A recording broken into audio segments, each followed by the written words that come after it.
out-of-this-world adventure that had him floating on air, literally.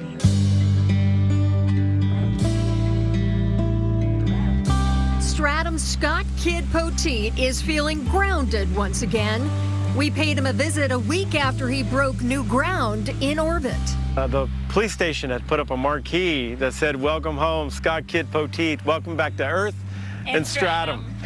And it was just like, it was 1 in the morning, I'm tired, but that was just such a touching moment to see the support. His historic 5-day mission to space with the crew of Polaris Dawn came after a month in quarantine. So it's great to be back home for this husband and father of 2 Exeter high schoolers and a daughter off at college.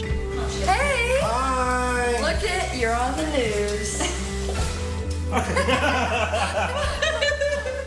How was your trip? Where do you begin with that question?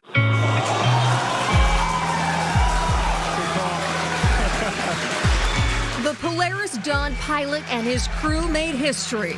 Wearing new SpaceX-engineered suits, they performed the first commercial spacewalk, and the first involving 4 people. They also traveled further away from Earth than anyone in over 50 years. And they put Starlink, a laser-based communication system, to the test as they conducted about 40 experiments. So I don't think we fully grasp what we've been able to accomplish. I hope in the future we'll see the impact of these firsts. But like any record, they're meant to be broken. No stranger to risk. Before retiring from the Air Force, Poteet flew combat missions as a fighter pilot and performed synchronized stunts as a Thunderbird. But this is the first assignment that's taken him to the stars and back again. You thought it was over when I retired from the military. I wouldn't go if I didn't have immense trust in the SpaceX engineers that put this project together. There they are now. Our Polaris Dawn crew. After multiple delays, a launch window opened. Poteet's family almost didn't make it to Cape Canaveral to see him off. It was just so emotional. There's tears rolling down my face. I mean, it was just a miracle. So, but again, we were just so grateful to be together. Yeah. I think that was more stressful to you than anything of this whole thing. Once that mini reunion happened, I was relieved. Okay, Yeah. we can go launch now. Yeah. I think it really set in that, holy cow, my dad's going to go to space. It's basically putting someone on a missile. 3, 2, 1,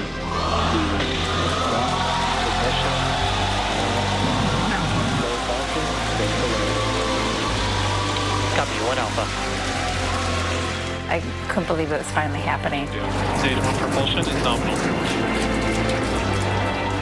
It was so emotional to be there with my mom and my sister and my brother and to just like have that experience together. The entire building just rumbles because we were like 12 stories up. Pulling G's is not something that is foreign to me. But I don't think anything could have prepared us for what those sensations were like. Thumbs up from the pilot on the left side there. And within a couple minutes, you're going 18,000 miles an hour. And it's the G forces that you feel. It's just like someone sitting on your chest. And it's just a challenge just to simply breathe. Yep, it's on the trunk.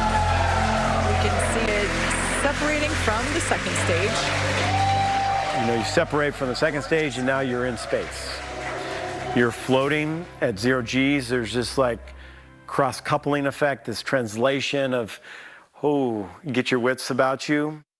Dragon, CE, welcome to orbit. The Falcon team is honored to have helped you start your incredible journey. We hope you enjoyed the ride. And you look out the window and there's Earth. You're just kind of floating around and all it takes is just a slight push and you're headed off in a different direction. Despite the fact that I get motion sickness on Earth, back of an Uber, if I'm not flying the aircraft, I get motion sickness. On orbit, I got nothing. I felt great from the moment we got on orbit, which made my experience awesome. We can see the Polaris Dawn crew now with their visors down. The EVA has begun. We are beginning to flow that O2 through. Now, with no airlock on board, the process to depressurize the Dragon capsule for the spacewalk starts almost immediately. Here's where the crew's 2.5 years of training, which included climbing mountains, diving into the deep, skydiving, and zero-gravity flights came into play. The first views of the first ever commercial spacewalk. Day 3, they donned their suits to test them during a spacewalk. Because ultimately we want people wearing similar suits in the future. Could be hundreds, thousands of people walking on the surface of the moon, Mars eventually, utilizing the technology that they've developed and tested in our mission. It's a risky endeavor, but we had gone through all the training and prepared ourselves for this. Poteet was part of the duo that stayed inside the vehicle, managing the umbilical cords and monitoring the systems, while 2 crew members climbed out of the capsule during the spacewalk. Back at home, we all have a lot of work to do, but from here, Earth sure looks like a perfect world. His feet are right there, and there's Earth. Beautiful, beautiful view. We had front row seats to this experience, and I'll never forget it. Even looking out the window at Earth is one thing, but to see it without this protection of the capsule and the glass, just with the hatch, was just overwhelming. The test of the Starlink laser-based communication system was also a success. Look at, you're all dressed up. In fact, the family was able to talk on FaceTime like they do on Earth. And they're like, hey, we want to test out the family call through FaceTime using Starlink. And so we all got on our phones and connected, and then all of a sudden we're adding family members. It was the coolest thing ever. I was in my English class and I told my teacher, like, hey, I gotta go take a call real quick. And you know, my dad's calling me from space, and she was just like freaking out. She was like, yes, go ahead, because we're not allowed to have our phones in school.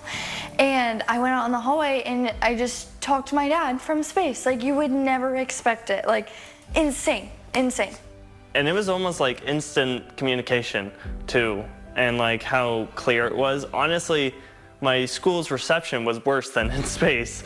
It was so weird just seeing him upside down floating around in the capsule while he's on the phone with us. Like, it's just a regular call, but oh, here's the Earth. I mean, it was just such a wonderful, wonderful moment, and something we'll never, ever forget. And the fact that we were all able to be a part of that was really special. So, yeah, so it didn't feel like he was that far away, even though he was so far away.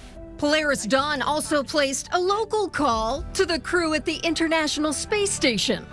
So it's the first time we've been able to communicate from one vehicle to a station on orbit. And, you know, they're like, hey, we want Starlink. Oh, that's an incredible view from the recovery ship. After 5 days in space, the return trip to Earth was intense. It's not a comet, it is just the Polaris Dawn crew coming back to Earth. And it just, the heat creates this plasma cocoon. And it starts off as this pink hue. And that slowly increases to these sparkles up the window. And all of a sudden it's just flames. And you're in this experience for 6 to 8 minutes and it's just glowing outside that window. You got one direction and you just pray those chutes come out when they're supposed to, because you're hurling massive fire re-entering the atmosphere.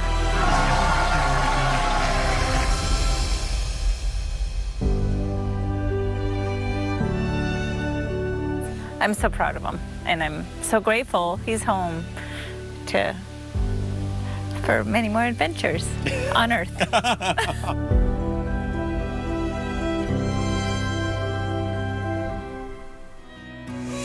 Up next, what triggered warning lights on board and the tense moment on the spaceship.